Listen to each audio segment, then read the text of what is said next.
This is the Podcast Lab. Subscribe now and never miss an episode. The deep dive. Today we are going to take a deep dive into ethical consumerism. This idea that, what we buy can change the world. Right. And to help us kind of unpack all of this, we've got some really fascinating sources, articles from Investopedia and Analysis.org, and then a YouTube video essay. Interesting. That I think is going to really challenge some of our assumptions about ethical consumerism. Okay, cool. So are we actually making a difference when we try to shop ethically? Right. Or are we kind of falling into a trap? I guess that's what we're going to try to figure out today. Let's find out. Yeah. I think what's really interesting here is that, the idea of consumerism itself has gone through so many different phases. Right. Like Investopedia pointed out, after the Great Depression, it was like this negative thing. Mm-hmm. Then in the mid-20th century, it became all about, capitalism and buying stuff equals a good life. Oh, yeah. And now we've got ethical consumerism. It's like this whole other layer on top of all of that. Yeah, it's like we're trying to be, more mindful about our shopping, right? Yeah. Not just like grabbing whatever's cheapest, but actually thinking about the impact. Yeah. And it seems like all of our sources agree that ethical consumerism is really about putting your money where your values are. Absolutely. Choosing those businesses that are, taking care of the environment, treating their workers fairly. Right, being transparent. Being transparent about what they're doing, exactly. And it's not just about buying less, Oh. It's about buying differently. Mm-hmm. Like that Analysis.org article highlighted how Gen Z and millennials, they're actually more into experiences than just owning a bunch of stuff. They want to spend money on a concert or a trip, not the latest gadget. Yeah, that makes sense. They're kind of realizing that stuff doesn't necessarily make you happy. Totally. So how does that fit in with this whole idea of ethical consumerism then? Well, think about it this way. If those younger generations are prioritizing experiences, maybe it's because they see through what the YouTube essayist calls commodity fetishism. Commodity fetishism. Yeah. Okay, I'm going to need you to break that down for me because that sounds a little intense. It is a bit of a mouthful. Yeah. But basically the idea is that we get so focused on trying to find products that look ethical that we might miss the bigger picture. Have you ever bought something fair trade and felt good about it, but then later you find out that, maybe the brand still has some iffy labor practices? Ooh, yeah. And I think I can see that. Maybe I buy fair trade coffee, more to make myself feel good. Right. And not necessarily because it's actually helping the farmers all that much. Exactly. You're focusing on the product, on how good it seems, without really thinking about the whole system.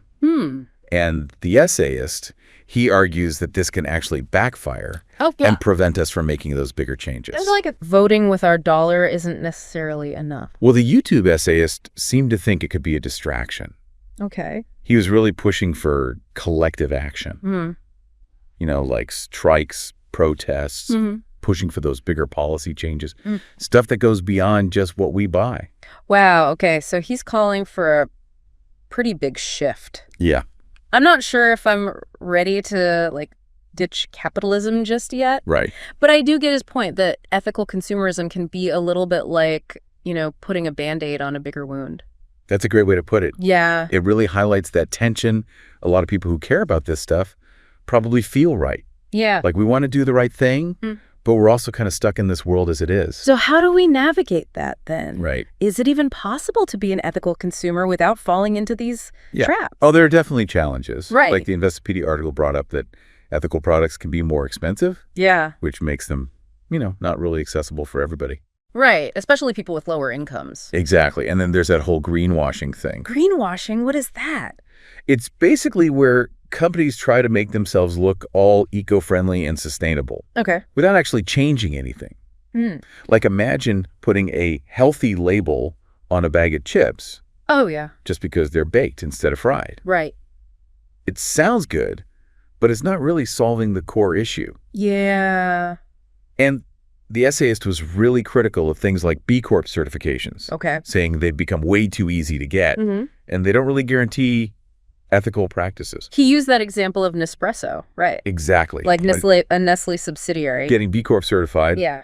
Even though Nestle has a reputation for, some pretty bad stuff like exploiting water. Right. Child labor issue. Child labor, yeah. It definitely makes you think twice. It does. It really does. And then there's that 2005 study they mentioned where 30% of UK consumers intended to buy ethical products. But only 3% actually followed through. Wait, seriously? Yeah. That's a huge gap. It is. I mean, think about your own shopping habits. Right. How many times have you, wanted to do the ethical thing, but then ended up just going with whatever was cheaper or more convenient? Totally. It really makes you wonder, if ethical consumerism is actually creating any real change. Yeah. Or if it's just making us feel better about ourselves. It's a good question, and one that I think we should keep exploring. Yeah. As we kind of dig deeper into these sources. Okay. So, if ethical consumerism isn't this perfect answer, what are we supposed to do? Just give up and go back to shopping the way we always have? No, I don't think it's about giving up. It's more about, understanding the nuances. Right. Like the analysis.org article had this more kind of optimistic take on it. Okay. It highlighted how Gen Z and millennials are actually driving some positive change in the market. Okay. And it's not even just about ethics for them. They're also really savvy shoppers. Okay. They value experiences. They want things personalized. They want to be smart with their money. They research. They demand transparency. They hold companies accountable. So maybe there's hope then that this generation can push for more change? Right. From within the system? Potentially, yeah. Okay. But even that article talked about how these generations are drawn to brands that, make them feel like they're part of a community. Okay. Like they share values with the brand. Interesting. They want connection. It's not just about the product itself. So it's less about individual actions and more about finding your tribe. Yeah. The people who care about the same things. I think so. That's kind of cool, actually. Yeah. And that's where things get really interesting. Yeah.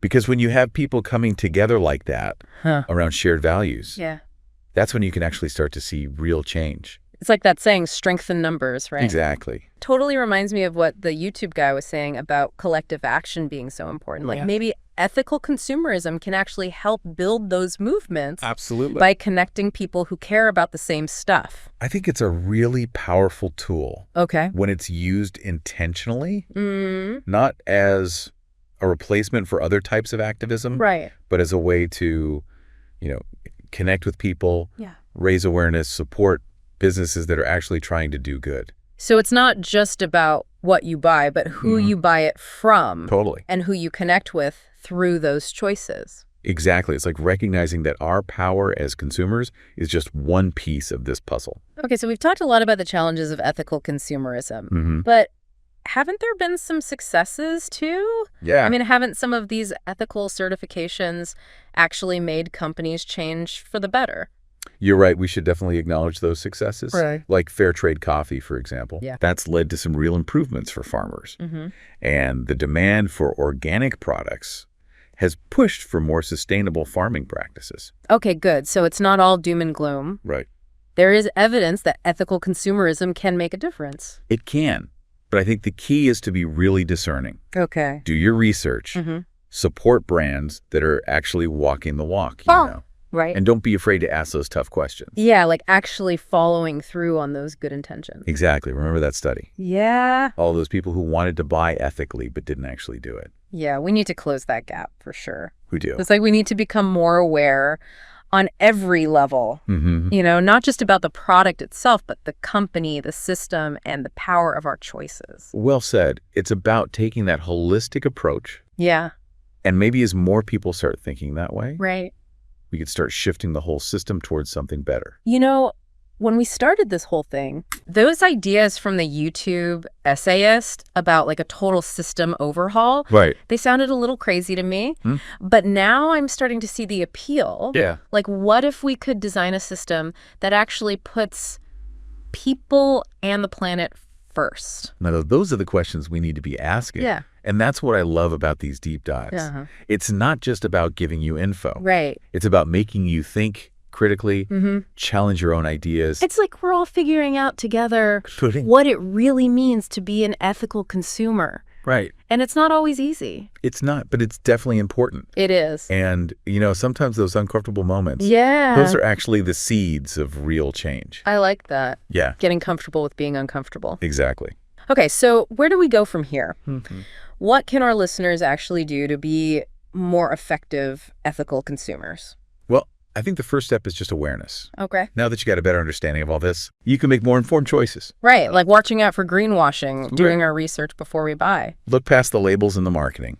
Go to the company website, read reviews, see if they're actually doing what they say they are. And maybe thinking twice about buying new stuff. Yeah. Can I borrow it or rent it? Right. Or buy it used? Those are all great options. Okay. Cutting back on how much we buy is a huge part of this. Right, and it's not just about our individual actions either. No, definitely not. We can join groups that share our values, support organizations that are working for change. Yes. You know, maybe even participate in boycotts or protests. Absolutely. Contact our elected officials to advocate for better policies. All great ideas. Okay, so it's about being informed, making conscious choices. Yes. And using our voices to push for a better world. You got it. It's a journey, not a destination. Yeah. And every step we take towards more conscious consumption, it's a step in the right direction. Wow, this has really been eye-opening. Yeah. You know, it's like ethical consumerism is this big puzzle with like individual choices and collective action and system change. It can feel a little overwhelming. It's definitely complex. There's no doubt about that. Yeah. But I think just realizing that is a good starting point. Okay. Like we're past those simple slogans, right? Vote with your dollar and all that. Right. We're actually starting to see the nuances, the challenges. I'm never going to look at a fair trade label the same way again. Right. It's kind of disheartening to know that even those certifications can be misleading. Yeah. Yeah. I get that it can be disillusioning to realize there's no easy fix. No one perfect ethical purchase that's going to solve all the problems. Right. But I think that realization can also be a good thing. Okay. It kind of forces us to think bigger, you know? Yeah. Look beyond just the individual product and consider the whole system. It's funny, when we started this deep dive, I thought we were just going to be talking about like which brands are good and which ones are bad. Right. But it's gone so much deeper than that. It has. It's made me really question my whole relationship with buying stuff. I think that's a good thing. Yeah. You know, that question the YouTube essayist asked about redesigning the whole economic system, that's really stuck with me. D2, it's such a big question. It is. But it also feels really important. It is. If we're serious about creating a better world, we can't just keep making small tweaks, right? Right. We need to be willing to imagine something totally different. So where do we even go from here? Yeah. How do we take all of this and actually make a difference? I think it starts with each of us taking responsibility for our own choices. Okay. You know, we can't control the whole system. Right. But we can control what we buy, where we spend our money, how we use our voices. Like we said before, becoming more conscious consumers. Exactly. It's about being informed, being critical, being engaged, asking those tough questions, demanding transparency, supporting businesses that align with our values. And remembering that our individual choices are more powerful when we work together. Absolutely. That's key. So it's not just about shopping. It's about building a movement. That's a great way to put it. It's about using our collective power to shift the market, change policies, create a world where ethical and sustainable practices are just the norm. So ethical consumerism just becomes consumerism. Exactly. I love that. And on that note, we want to leave you with that same question from the YouTube essayist. Okay. If you could redesign the economic system to be truly ethical and sustainable, what would it look like? It's a big one. It is. Share your thoughts with us on social media. Yeah, let's keep this conversation going. And until next time, keep diving deep and keep pushing for a better world. Absolutely.